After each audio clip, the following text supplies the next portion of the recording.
Voilà, alors ici on va essayer de passer en revue assez rapidement les différents canaux de transmission de la politique monétaire. En deux mots, l'objectif de tout ça, c'est de voir, tiens, comment un changement d'un paramètre au niveau de la politique monétaire va influencer la vie réelle, l'économie réelle. euh, et donc en fait ça va augmenter les outputs, donc Y, parce que c'est l'objectif in fine ici. Bon, alors je vais essayer de faire par ordre d'importance et surtout d'un point de vue eurocentré, c'est-à-dire que certains des canaux ici sont très importants en Europe, mais moins par exemple aux États-Unis, et inversement, certains canaux qui sont anecdotiques en Europe, pardon, sont extrêmement importants aux États-Unis. Bref, je vais commencer par le taux d'intérêt, pardon, oui, par le canal du taux d'intérêt, donc qui est le plus grand canal, c'est-à-dire que on part du principe qu'une augmentation de la masse monétaire va amener une diminution du taux d'intérêt. Et donc une diminution du taux d'intérêt réel. Alors pour rappeler juste d'abord, si le taux d'intérêt diminue, c'est parce que la monnaie est entre guillemets diluée de par cette augmentation de la masse monétaire. Donc voilà, donc taux d'intérêt diminue et donc taux d'intérêt réel diminue. Parce que pour le moment, on est sur une perspective où le niveau des prix ne bouge pas. Par contre, donc comme j'ai dit, le taux d'intérêt réel, c'est simplement un rapport entre le taux d'intérêt nominal et le niveau des prix. Si le niveau des prix ne bouge pas mais que le taux d'intérêt nominal diminue, le taux d'intérêt réel diminue.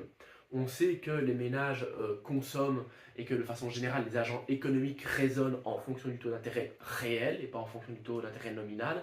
Et bien de là, si le taux d'intérêt réel diminue, on va avoir une hausse des investissements. Alors il faut bien noter que quand on parle d'investissement en macroéconomie ou ici en politique monétaire, l'idée n'est pas de se dire que l'investissement c'est de l'argent qu'on met de côté pour avoir plus. Ça c'est de l'épargne.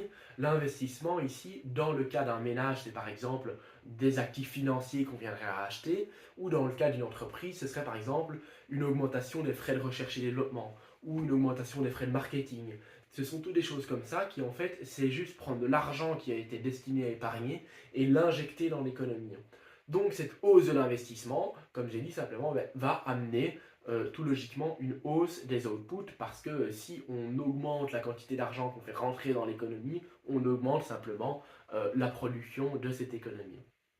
Ce qui est assez intéressant aussi de voir, c'est que on a finalement un petit effet aussi en cas de trappe à liquidité. Donc je rappelle, la trappe à liquidité, c'est quand les taux d'intérêt sont tellement bas que, a priori, instinctivement, on a envie de dire que la majorité de l'augmentation de la masse monétaire va juste rentrer dans une demande de monnaie à des fins de spéculation. Donc c'est une demande de monnaie qu'on va garder de côté pour pouvoir acheter plus tard, pour l'utiliser plus tard.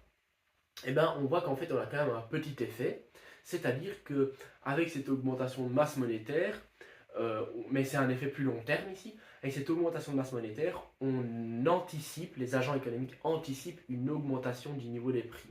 Et donc, ils anticipent une inflation. Bon, oui, mais on rappelle un petit peu le taux d'intérêt réel, comment il fonctionne. On a le taux d'intérêt nominal moins le niveau des prix. Si on n'anticipe aucun changement au niveau du taux d'intérêt nominal, mais une augmentation des prix, ben, le taux d'intérêt réel va diminuer. Et là, exactement comme le cas précédent, si le taux d'intérêt réel diminue, l'investissement augmente et donc on va augmenter Y. Alors ici, quand je dis le taux d'intérêt réel diminue, on est plus sur l'anticipation du taux d'intérêt réel diminue. C'est surtout ça parce qu'on parle donc d'une anticipation d'inflation, d'une anticipation d'une montée du niveau de prix. Bon, second canal qui est extrêmement important aussi, en particulier en Europe, un peu moins aux États-Unis. On verra que c'est un troisième canal aux États-Unis qui contrebalance celui-ci. Et donc ici, c'est donc le canal du crédit. Alors pourquoi il est très important en Europe? Parce que énormément d'entreprises en Europe sont financées par crédit bancaire, en particulier les PME. Alors qu'aux États-Unis, la majorité des entreprises, en tout cas on a une plus grande proportion d'entreprises qui, au lieu de venir souscrire un crédit, va plutôt émettre des actions. Bref, ça n'a pas énormément d'importance, mais en tout cas, donc, ce canal de crédit, il nous dit simplement que l'augmentation de la masse monétaire va faire augmenter les réserves et les dépôts bancaires. De là, ça va permettre aux banques d'octroyer plus de prêts. Plus de prêts, évidemment, ça amène une augmentation de l'investissement qui, lui-même, comme on a dit tantôt, va faire augmenter Y. Alors en deux mots, pourquoi une augmentation pardon, de la quantité des prêts va amener une augmentation de l'investissement? Simplement, si vous êtes une entreprise, si vous avez la possibilité d'emprunter plus, ben, vous allez emprunter plus pour pouvoir investir plus et espérer avoir des meilleurs rendements dans un deuxième temps. Bon, maintenant, on va avoir le canal du prix des actifs, qui est quand même beaucoup moins important que les deux premiers. On a le canal du taux de change d'abord, qui nous dit simplement donc une augmentation de la masse monétaire amène une diminution du taux d'intérêt réel, pour la même raison qu'on a vu avant, donc diminution du taux d'intérêt, et donc diminution du taux d'intérêt réel, pardon, ce qui va amener à une diminution du taux de change, donc une dévaluation de la monnaie. Alors comment ça se fait? Si le taux d'intérêt réel diminue, ça veut dire que si vous voulez, mettons, avoir des euros, si vous voulez avoir 100 euros, ça vous coûtera moins cher. Que vous soyez belge, donc européen, membre de l'Union européenne, de la zone euro, ou que vous soyez étranger, mettons un américain. Donc, si vous avez plus de facilité à obtenir des euros, eh bien la valeur de l'euro diminue. De par cette dévaluation, on va avoir une augmentation de la balance commerciale. C'est-à-dire que, mettons que la valeur de l'euro diminue, c'est-à-dire que ça permet, pour une même quantité de biens achetés, eh bien, d'avoir plus d'argent. Donc en fait, on va exporter plus que ce qu'on importe, on va augmenter cette balance commerciale. C'est-à-dire qu'on va avoir plus de rentrées d'argent dans notre système que de sorties d'argent vers les économies étrangères. Donc, cette balance commerciale positive qui va augmenter, ou négative, mais qui va se rapprocher de zéro en tout cas, donc cette balance commerciale qui va augmenter, va permettre d'avoir une augmentation de Y. On a aussi le canal des actions. Ça, c'est beaucoup plus utile, comme j'ai dit, aux États-Unis qu'en Europe, mais c'est toujours intéressant de le voir. C'est simplement dire que quand on a une augmentation de la masse monétaire, on a une augmentation du cours des actions, donc une augmentation du Q de Tobin. Alors, c'est quoi le Q de Tobin? Évidemment, la lettre. Mais le Q de Tobin, c'est juste un ratio entre la valeur boursière et le coût de renouvellement du capital d'une entreprise, et qui simplement, plus il va être élevé, plus ça indique la rentabilité. Donc on sait qu'un Q de Tobin supérieur à 1, c'est un investissement rentable.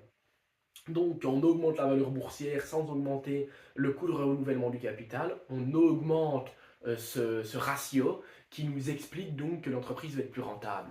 Ce qui fait donc qu'avec cette augmentation de ratio, il va y avoir plus d'investissement, notamment dans les actions, et donc plus d'output Y. On voit qu'on tourne comme assez souvent autour d'une augmentation d'investissement qui va amener à une augmentation de Y. On a aussi un effet de richesse lié à ça, c'est-à-dire que quand notre masse monétaire augmente la valeur des actions, eh bien, mettons, vous êtes un consommateur, si vos actions, on va prendre des choses irréelles, mais imaginons que vos actions doublent de valeur, vous avez un effet de richesse, vous vous sentez plus riche, vous consommez plus, et donc on augmente Y l'output. Bon, maintenant on peut aussi un petit peu voir donc le canal des bilans. Hein. On a en fait trois parties dans ce canal-là. Ce qu'il faut bien se dire, c'est qu'on va avoir trois situations qui vont amener à une même finalité. La première situation, en fait, c'est plutôt trois effets d'une augmentation de la masse monétaire qui vont amener une même finalité. Le premier effet de cette augmentation de masse monétaire, c'est l'augmentation du cours des actions, dont j'ai déjà parlé avant. Mais donc, on retient qu'on a une augmentation des cours des actions.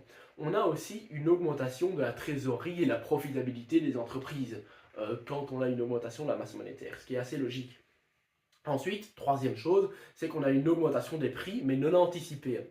En général, en tout cas, c'est non anticipé. Et donc, cette augmentation des prix non anticipés, ça fait diminuer la valeur nette de la dette. Bon, ces trois paramètres-là, ils vont amener une chose, c'est qu'ils vont faire diminuer la sélection adverse et l'aléa moral. On se rappelle, donc on est dans l'octroi de crédit, et donc, en fait, le fait d'avoir une augmentation du cours des actions, le fait d'avoir une meilleure profitabilité des entreprises qui souscrivent un crédit par exemple, ou le fait d'avoir une valeur de la dette qui diminue, une valeur réelle en tout cas de la dette, une valeur nette, eh bien ça permet de diminuer cette sélection adverse et cet aléa moral. Donc on diminue en fait le nombre de crédits défaillants, et donc de là on augmente la quantité de prêts qui vont être faits, on augmente l'investissement, et vous connaissez la routine maintenant, quand l'investissement augmente, Y augmente. Bon, on a aussi maintenant en tout dernier canal, le canal donc du patrimoine en fait. Bon, alors ici c'est assez simple aussi, mais on suppose qu'une augmentation de la masse monétaire va donc faire augmenter notre cours des actions en général, et en fait ça va faire augmenter en général les actifs financiers. Quand les actifs financiers augmentent, eh bien, on commence à sentir on va vers des meilleurs temps d'un point de vue économique, et on a une diminution de la crainte et une diminution, en tout cas, des anticipations de difficultés économiques. Et quand on pense qu'on se dirige vers un avenir meilleur, quand on pense qu'il y a peu de chances de tomber face à des difficultés économiques, eh bien c'est le moment où on va réaliser des dépenses vers surtout des achats plutôt orientés sur le long terme, vers des actifs illiquides, vers des dépenses durables. Et donc là, on va augmenter Y. Parce que toutes ces dépenses-là, ce sont des dépenses que si enfin, qu'on n'aurait pas faites dans l'idée où on s'attendrait à ce que l'économie ne se porte pas bien sous peu. Si on se dit, tiens, j'ai peur qu'il y ait de l'instabilité et qu'il y ait bientôt une période de crise, ben, j'ai tout intérêt à garder des billes de côté pour le moment et surtout pas commencer à investir dans des biens durables.